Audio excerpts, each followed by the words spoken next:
आज पहला सवाल आपसे यही करूंगा। संसद का सत्र तो शुरू हो गया, लेकिन सब जगह चर्चा हो रही है यूजीसी के नए नियमों की, जिन पर सुप्रीम कोर्ट ने आज स्टे दे दिया, रोक लगा दी और उनकी कड़े शब्दों में आलोचना की है। आपका पहला रिएक्शन क्या है? क्योंकि आप तो हमेशा पिछले 5-7 दिनों से लगातार यूजीसी के नियमों के पक्ष में बोल रहे थे, अब स्टे हो गया है, रोक दिया सुप्रीम कोर्ट ने। देखिए मानक भाई, मैं तो एक अधिवक्ता हूं और माननीय सर्वोच्च न्यायपालिका का सम्मान करता हूं। तो मैं मानता हूं कि जो फैसला वहां दिया गया है वो फैसला सरकार के कमजोर पक्ष की वजह से हुआ है। अगर सरकार मजबूती से अपना पक्ष रखती और सरकार की कथनी और करनी में फर्क नहीं होता तो फिर वहां स्टे नहीं होता। अगर हम फैक्ट रख पाते कि 118% की वृद्धि, और ये प्रयास करते बताने का कि आप ही के द्वारा कहा गया था रोहित वेमुला और पायल, डॉक्टर पायल के केस में कि इस पे सख्त कानून जो है बनने चाहिए, तो गाइडलाइन ही बनी है ना। तो अभी तक उस तरह कोई मामला नहीं है। कोई कानून ऐसा है जिसका दुरुपयोग नहीं हो सकता। जब उसका प्रयोग होगा तो उसका दुरुपयोग भी होगा।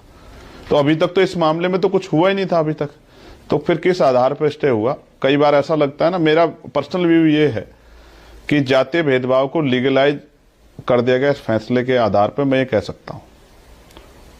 ओ, बहुत बड़ी बात कह रहे हैं आप कह रहे हैं अब जातीय भेदभाव को सुप्रीम कोर्ट ने लीगलाइज कर दिया, कानूनी जामा पहना दिया एक तरह से।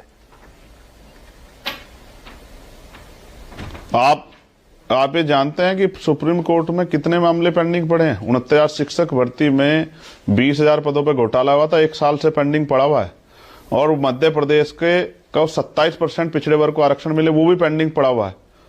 लेकिन यहां कल ये दाखिल हुआ, आज सुनवाई होगी।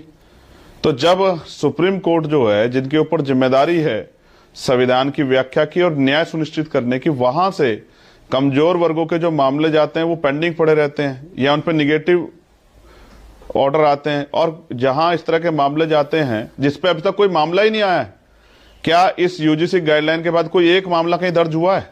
अभी तो इक्विटी कमेटी नहीं बनी है।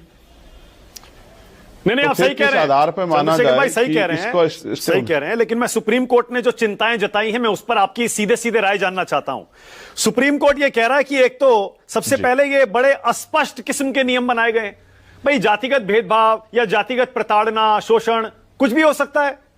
मतलब इतना वेग, इतना खुला, इतना अस्पष्ट तरह का आपने इसका परिभाषा इसकी दे दी है, कोई कुछ भी कह के कुछ भी आरोप लगा देगा, तो दुरुपयोग की सीधे सीधे आशंका है इसमें। नहीं, स्पष्ट तो है, मैं इससे सहमत हूं, इसको ना नहीं कर रहा हूं। हाँ, स्पष्ट है, इस बात पे मेरी सहमति है। हाँ। लेकिन मानक भाई,